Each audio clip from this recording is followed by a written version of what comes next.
Hello friends, आज हम business statistics year 2024-25 long question number 5 solve करने वाले हैं। सो पहले पढ़ लेते हैं questions. For the following data find the quartile deviations, inter quartile range and coefficient of quartile deviations. इस क्वेश्चन में हमको कैलकुलेट करना है। सो ये डेटा दिया हुआ है कंटिन्यूस सीरीज में, नंबर ऑफ एक्सीडेंट्स एंड उसका रेस्पेक्टिव फ्रीक्वेंसीज। सो आइए इसको सॉल्व करते हैं। To find the quartile deviation, interquartile range and quartile और coefficient of quartile deviations। So उसको इजीली सॉल्व करने के लिए मैंने पहले से टेबल यहाँ पे बना दिया है।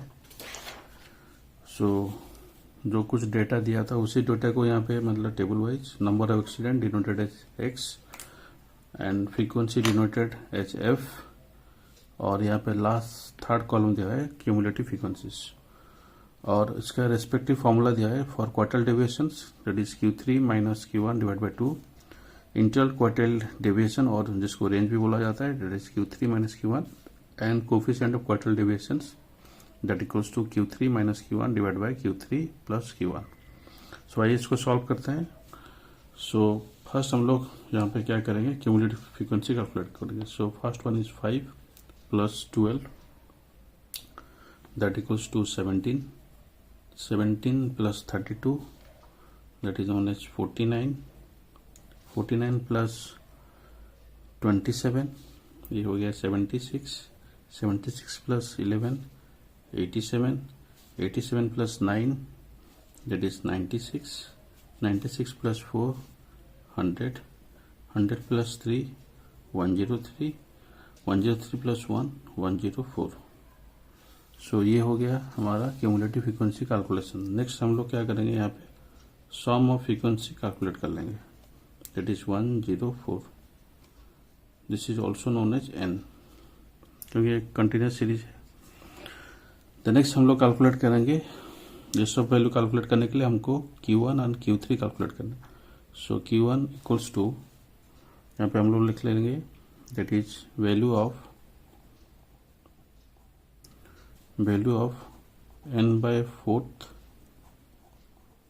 आइटम, ये हो जाएगा n का वैल्यू है 104 divide by fourth item, so that equals to 26। So देखेंगे यहाँ पे 26 कहाँ पे आ रहा है, 26 मैक्सिमम जो आ रहा है इसी रेंज में आ रहा है फ्रीक्वेंसी, और ये 49 के बीच लाई कर रहा है। सो ये हो गया हमारा चूजन इंटरवल। सो यहाँ पे Q1 का फॉर्मूला हम लोग लिख लेंगे, Q1 equals to that is L1, this one, ये कॉलम हमारा सिलेक्टेड हुआ। So L1 plus L2 minus L1 divide by frequency 1 into Q1 minus the chosen interval. So यहाँ पे वैल्यू डालेंगे, L1 हो गया lower limit 10, then upper limit है 14 minus 10, frequency हो गया 32, Q1 का वैल्यू है 26, और जो कॉमन इंटरवल है 10 to 14 दैट इज 4। सो इसको हम लोग कैलकुलेट करेंगे, ये हो जाएगा 12.75। नेक्स्ट हम लोग Q3 कैलकुलेट करेंगे। सो यहाँ पे हम लोग लिख लेते हैं Q3 equals to that is value of that is 3n divide by fourth term. So fourth that means 104 और 3 इंटू 104 डिवाइड बाय 4 अगर करेंगे ये हो जाएगा 78। सो 78 हमारा कहाँ लाई कर रहा है, this is the chosen interval, क्योंकि इसी क्यूमुलेटिव फ्रीक्वेंसी के अंदर आपका 78 आ रहा है। सो यहाँ में हम लोग Q3 का फॉर्मूला लिख लेंगे। So Q3 equals to that is L1 plus L2 minus L1 divide by F1 into Q3 minus common factor. So L1 हो गया यहाँ पे chosen interval that is 20 plus 24 minus 20, respective frequency है 11, and Q3 का value है 78 minus 4। सो इसको अगर लोग कैलकुलेट करेंगे ये हो जाएगा 46.90।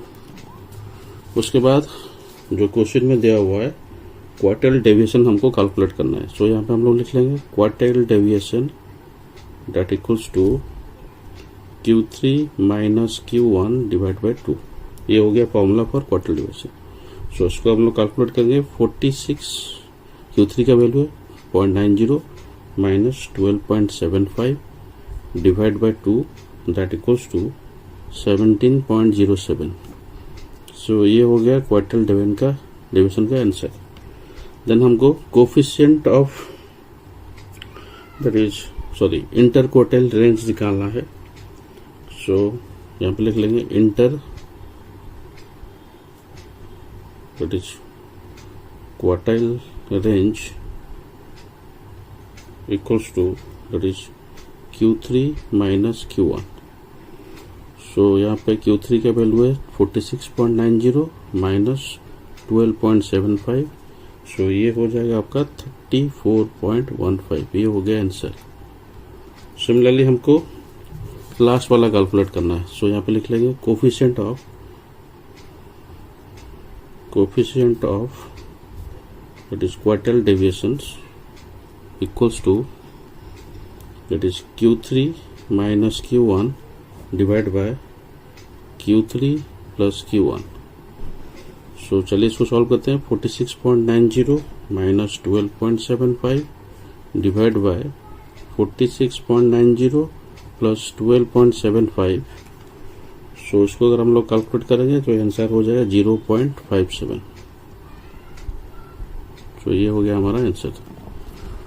सो इस क्वेश्चन में पूछा था to calculate quartile deviations, inter quartile range and coefficient of quartile deviations.